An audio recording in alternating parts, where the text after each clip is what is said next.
बहुत पहले की बात है। एक गांव में एक कुम्हार और उसकी बीवी रहते थे।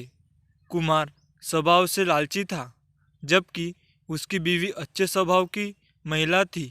कुम्हार मिट्टी के बर्तन बनाकर अपने घर का गुजारा चलाता था, लेकिन वह इससे संतुष्ट नहीं था। वह ज़्यादा पैसे कमाना चाहता था।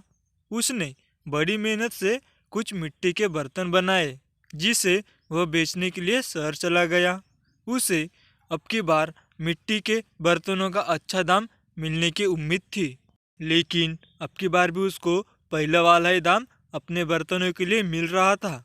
उसने उसी दाम में अपने सभी बर्तन बेच दिए। बर्तन बेचने के बाद शाम हो गई थी।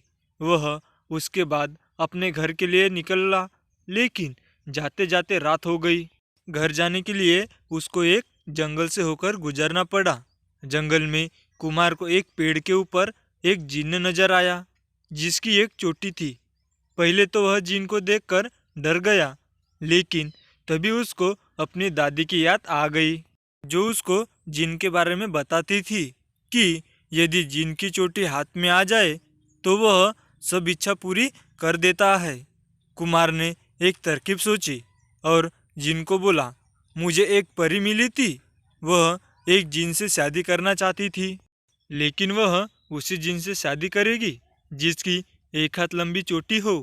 कुमार की बातों को सुनकर जिन बहुत खुश हुआ और कुमार को बोला, मेरी एक हाथ लंबी चोटी है। इस पर कुम्हार बोला, मुझे नहीं लगता तुम्हारी चोटी एक हाथ लंबी है। इस पर जिन परी से शादी करने के चक्कर में कुमार से अपनी चोटी दिखाने लगा। तभी कुमार ने बड़ी चतुराई से उसकी चोटी काट ली। जिन बोला, यह तुमने क्या किया? तुमने मुझे गुलाम बना लिया।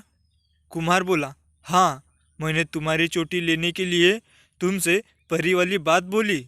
उसने कहा, अब तुम मेरी सारी इच्छा को पूरा कर दो।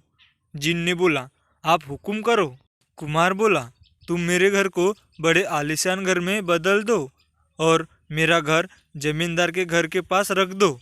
जिन ने ऐसा ही किया। उसका घर जमींदार के घर के पास रख दिया और उसका घर जमींदार के घर से भी अच्छा हो गया। इसके बाद कुमार ने जिन को बोला, तुम मेरी बीवी को गहनों से भर दो और हमारे घर में बहुत से हीरे जवाहरात रख दो। जिन ने ऐसा ही किया। जब कुमार ने घर जाकर देखा तो वह बहुत खुश हुआ।